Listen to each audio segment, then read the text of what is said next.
teman-teman, kembali lagi bersama saya Saidatul Mardia di vlog mengulas mata kuliah MPK kualitatif yang diapu langsung oleh Bapak Adi Kusuma. Gimana nih kabarnya teman-teman? Semoga tetap semangat ya. Video kali ini kita bakal mengulas materi tentang penelitian deskriptif, studi kasus, dan juga analisis isi.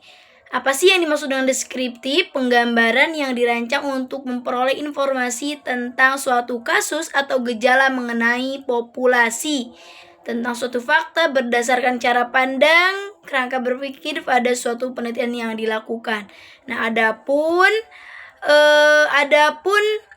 ruang lingkup itu ada dalam penelitian deskriptif itu ada metode studi kasus, survei studi perkembangan, studi tindak lanjut, analisis dokumenter, analisis kecenderungan, studi korelasi, kemudian studi perbandingan, studi masyarakat, studi waktu dan gerak, serta analisis kegiatan. Nah, kemudian tujuannya itu apa sih? Untuk memberikan gambaran yang jelas dan akurat tentang suatu fenomena yang sedang diteliti oleh si peneliti. Nah, yang akan melukiskan atau menggambarkan sebuah kejadian dalam penelitian yang dilakukan dengan langkah-langkah tertentu, yaitu dengan cara kita mengidentifikasi informasi yang diperlukan, merumuskan tujuan, kemudian penelitian yang membuat definisi penentuan, sumber data, identifikasi populasi, rangkaian prosedur, analisis data, dan juga pembuatan laporan. Nah, selanjutnya itu ada studi kasus. Apa sih yang dimaksud dengan studi kasus gitu kan?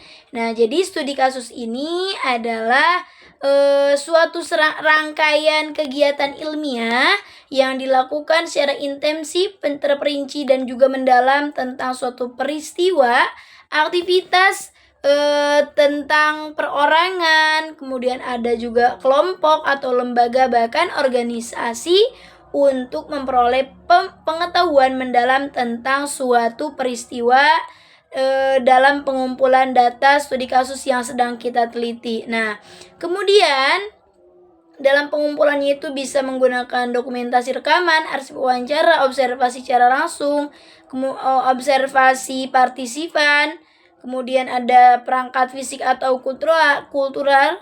Nah, menurut Crosswell juga mengandung 4 tipe data, yaitu observasi wawancara, dokumentasi, materi audiovisual, dan juga ada tahapannya. Manajemen data itu ada proses manajemen data, tahapan pembacaan data, tahap deskripsi, tahap klasifikasi, tahap interpretasi, tahap mempresentasikan atau memvisualisasikan.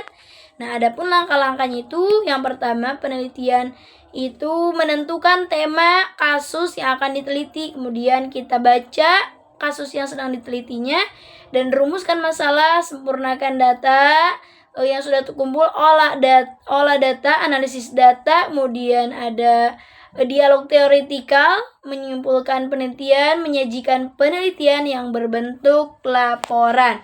Nah, selanjutnya itu ada definisi daripada analisis isi. Analisis isi ini dapat didefinisikan sebagai teknik penelitian ilmiah yang ditunjukkan untuk mengetahui gambaran karakteristik yang menarik, karakteristik isi dan menarik. Inferensi dari isi analisis ini dapat ditujukan untuk mengidentifikasi secara sistematis dan juga secara objektif. Menurut para ahli juga ada beberapa definisi ya, saya ambil daripada menurut Weber. Analisis isi adalah sebuah metode penelitian dengan menggunakan seperangkat prosedur untuk membuat inferensi yang valid. Kemudian ada juga tujuan daripada analisis itu untuk menggambarkan karakteristik pesan, menarik, kesimpulan, penyebab atau penyebab daripada pesan yang disampaikan. Nah, adapun teknis daripada adapun klasifikasinya itu ada analisis isi kualitatif dan kuantitatif.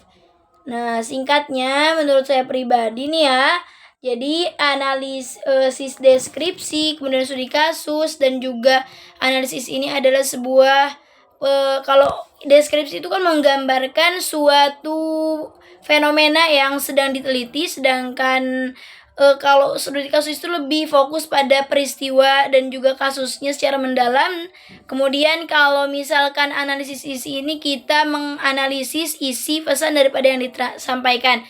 Mungkin itu saja vlog kali ini saya cukupkan. Terima kasih sudah menonton sampai akhir ya. Kalau ada pertanyaan bisa masukkan di kolom komentar. Jangan lupa like, share, and subscribe supaya kita bisa terus belajar bareng-bareng. Sampai jumpa. Terima kasih. Wassalamualaikum warahmatullahi wabarakatuh.